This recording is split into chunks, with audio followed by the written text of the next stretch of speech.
Hi, this is Dr. Stephen Donovan. I'm here today to try to help you out in your course using an amazing resource called Google Scholar.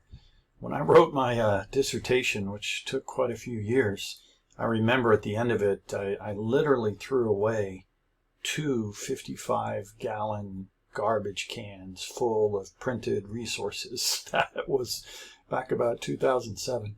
So to look up a reference, you more often than not literally had to go to the library, or certainly to the library website, which we can do a lot easier today. But in addition to your traditional university resources that you have for scholarly references, you have something of a new world at your fingertips, and that's at scholar.google.com.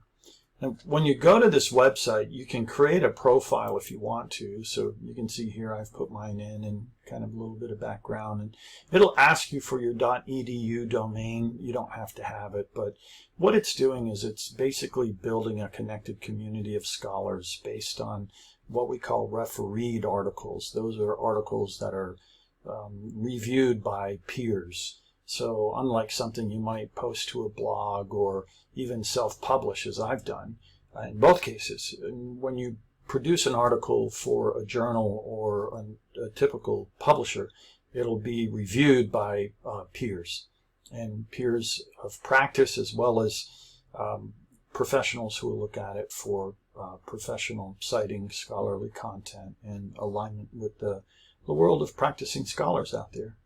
So back to Google Scholar. You can do your quick profile here, and I'll just go back here. You can also create a library as you look up references and sort of bookmark, if you will. But it'll add all these professional articles to your own library that you can go back and read later. You can create a reading list.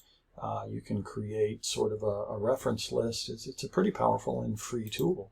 So when you're doing your discussions in your online classes, this is really good, as well as your papers. If you want to look up something quick, you can see a couple of searches I've done here: instructional design, scope and sequence, looking at some personality theory references for some other work I do. But let's just say we want to look up something in terms of scope and sequence, as though I'm taking an instructional design course, and I want to find some references for some discussions about the relationship between scope and sequence, or the importance of scope and sequence. So you'll get a general results, which is a lot like any Google engine. It's going to give you more than you can possibly chew. 350,000 results in very little time. So nothing like going to the library on Saturday, right? But notice over here on the left, you can say anytime. You can say, well, I only want to look at articles that were published this year, 2022, or since 2021, 2018, or define a custom range. You can sort those by date, by relevance, and some other ways to filter here. But I usually I go out looking for just about any time when I'm thinking about discussing a topic or working with my students.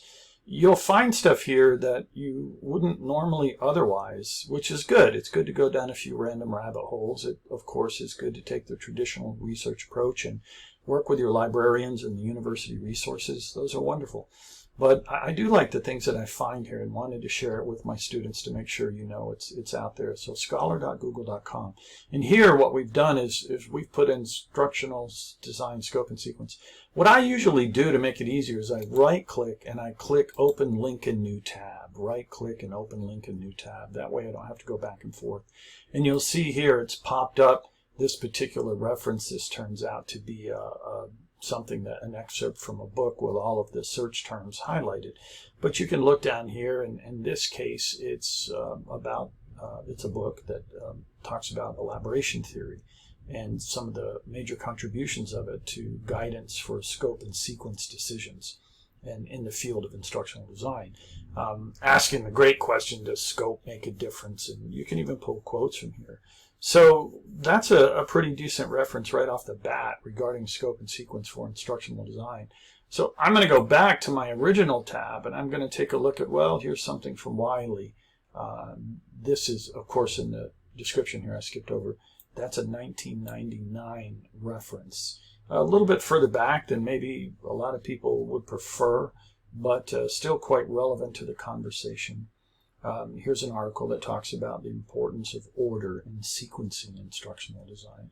So that's from the same author you note as the first reference here. So let's right-click that, open that in a new tab, and there I can take a look at this as well to see if it's relevant to the discussion topic or even the paper that I'm working on.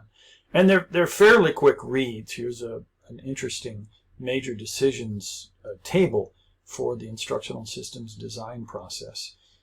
Not a whole lot of digging. It's just so quick and so powerful in terms of it. But here's another thing I love: citations. So if I want to cite, let's say I want to use this first regolithin, I don't know if I'm pronouncing that correctly, but let's say I want to cite that article. I get a quick pop-up here, an MLA, APA, Chicago, Harvard, Vancouver. Pretty awesome. All I need to do here is just highlight that, right-click it, and copy, so that I can then go back when I'm doing my citation and my reference in APA format. Very easy to do here with Google Scholar. So I don't want to go into this too deep.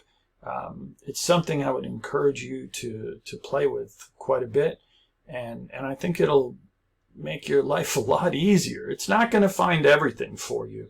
Again, I'm encouraging you to go to your university or school libraries and to use the databases that they license and provide to you, as well as the librarians. You'll find very few researchers more adept, more willing to help you than your local libraries and your university and college librarians. A phenomenal group of individuals. But as a quick, hey, let's find this, we're talking about that, I want to use a reference here, I want to make sure that what I'm talking about isn't just my opinion. Google Scholar puts quite a bit at your fingertips, and this community will only grow, its resources, its usefulness, and that's pretty much it for now. So see you back in the course.